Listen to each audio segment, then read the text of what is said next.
সব কিছু ঠিক হয়ে যায় যখন তুমি খুশি থাকো।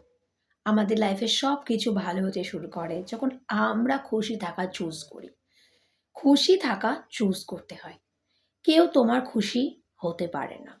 কেউ তোমাকে খুশি করতে পারবে না যতক্ষণ না তুমি নিজেকে বলছো তুমি চাইছো তুমি খুশি হতে। তাই নিজের খুশির কারণ তোমাকে নিজেই হতে হবে।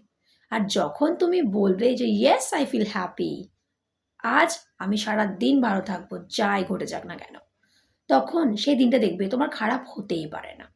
তাই তুমি যখন ভালো থাকা চুজ করবে তখন তোমাকে দুঃখ দিতে কেউ পারবে না। তো হতেই পারে না তুমি খারাপ থাকছো সেদিন বা সেই সময়টুকু। তাই প্রত্যেক দিন নিজেকে বলবে আজ আমি ভালো থাকবো। ইভেন আজ কেন, আজ থেকে আমি প্রতিদিন ভালো থাকবো। কারণ ভালো থাকাটা আমার অধিকার। আমি বেস্ট, আমি অ্যামেজিং। এই ধরনের অ্যাফার্মেশনসগুলো আমাদের জীবনে এতটা প্রভাব বিস্তার করে, এতটা আমাদেরকে এফেক্ট করে আমাদের মাইন্ডকে, যে তৎক্ষণাৎ আমাদের মুড চেঞ্জ হয়ে যায়। আমাদের ভাবনা চিন্তাটা চেঞ্জ হতে শুরু করে।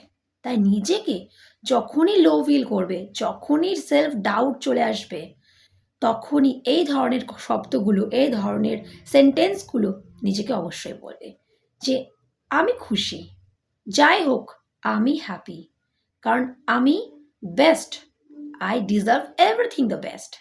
নিজেকে যখন ডিজার্ভিং মনে করবে না, তখন তোমার লাইফে চমৎকার ঘটতে শুরু করবে। তাই এই ধরনের কথাগুলো নিজেকে প্রত্যেক দিন বলো।